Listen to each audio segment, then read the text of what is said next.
What's going on, YouTube? It's your boy, CamATL, and welcome back to another NBA High Five video with your boy. Drop a like down below if you haven't already. Comment anything in the comment section to enter your name into the $50 giveaway that I do every single week on this channel. And make sure you subscribe to the channel down below. Thank you guys for joining me as always. Last night we got our seventh win in a row. We have gone an entire week straight without a loss at greenlightdfs.com. It has been amazing. We are going for our eighth in a row on this 5-game slate today. So, as you could expect, I'm going to pretty much go through this high five fairly quickly, as always, so I can get back to work and continue studying the slate. I have a five guys in my course so far for the day. Um, when it comes to obvious, amazing value, we don't have a ton of it. We also have a lot of guys who are priced pretty good in tough matchups, so it's going to be a tricky-ish slate to get right. So I'm excited to get into this high five. Let's get it. You guys know me. I like to get straight to the point.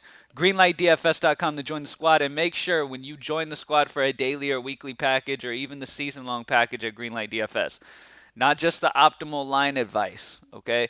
Take advantage of the fact you get free access to the Greenlight Optimizer as well for your GPP contest. Okay, if you're a guy who likes to max enter, even if it's like a quarter max enter GPP, use the Greenlight Optimizer to help you with that. All right?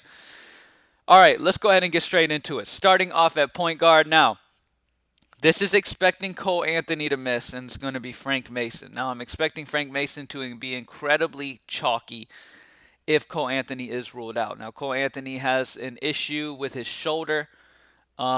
X-rays came back negative, so it's all good. It's not a huge problem, but I would expect them to take it a little bit easy with their rookie here. I don't think they're going to push him. I think Frank Mason will start this game here against Golden State.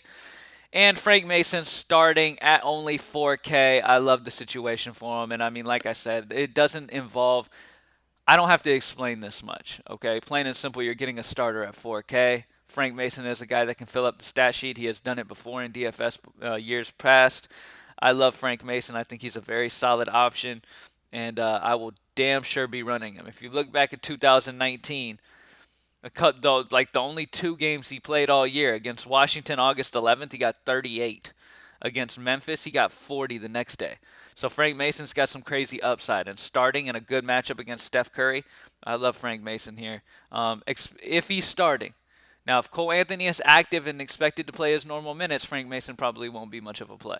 All right, even with Fournier out, we don't know about Fournier either. He's questionable right now. So that's a situation to obviously keep an eye on. But if Cole Anthony misses, Frank Mason's going to be locked. All right?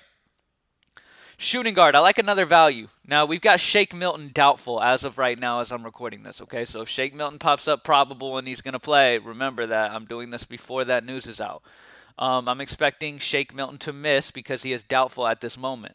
Tyrese Maxiell, when you break down that team's usage and you break down the minutes and everything that comes with it, when you take Shake Milton out, Tyrese Maxiell is a guy that gets one of the bigger bumps, okay? And Maxiell is a guy who, anytime he gets minutes, he tends to show up. And at 3-2, I love Maxiell in this situation. If he's the one who's going to get majority of Milton's minutes, I love Tyrese Maxiell here, and that's what it does appear that will happen, okay? At 3-2, love Maxiell as a value play on this slate.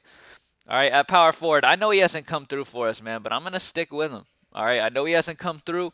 He hasn't been fantastic. He's been, the Pacers looked pathetic against the Nets yesterday for the first half. I actually had Miles Turner, even though we won last night. I actually had Miles Turner, who ended up getting like 8 against the Nets, which was crazy. The fact we still cashed was just wild, but we did have some clutch OKC players against the Lakers in that OT game.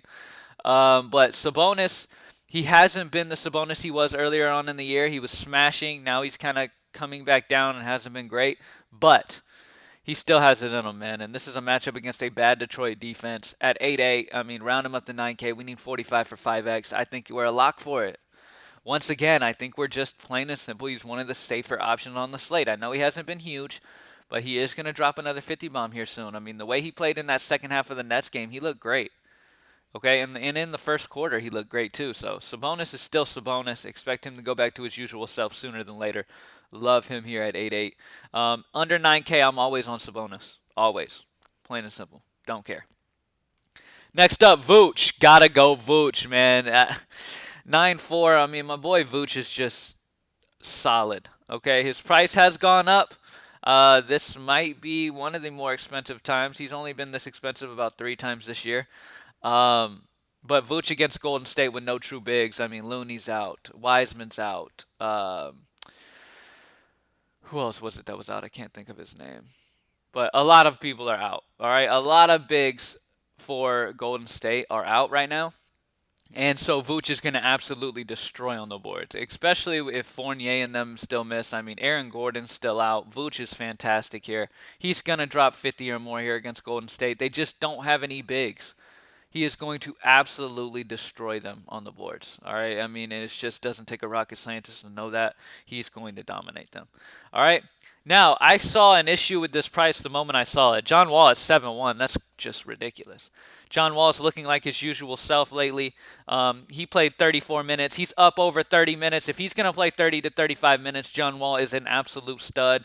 He's still kind of trying to, get used to this new team and form a chemistry with these guys. He dropped 38 against New Orleans last game. Oladipo was out. We're expecting Wall and Oladipo to both be playing in this one. I don't think it matters much. I think John Wall's a lock for at least 35 or more. I'm thinking he drops 40 here. It's the matchup against Miami. I'm thinking Oladipo has a little bit of a struggle dealing with Jimmy Butler or whoever ends up guarding him. But Miami's defense has been pretty decent. Jimmy Butler could be on Oladipo. That's going to open up more for John Wall. I really like John Wall here in this situation. If Houston's going to keep this game competitive, they're going to need guys like Cousins, John Wall, Oladipo. They're going to need these guys to show up today. And with Oladipo and Wall both healthy, I think this game can stay competitive. And on the other side of the Miami side, I do like Jimmy Butler. I do like Bam Adebayo a lot. Okay, so there's guys in this game that I really do like.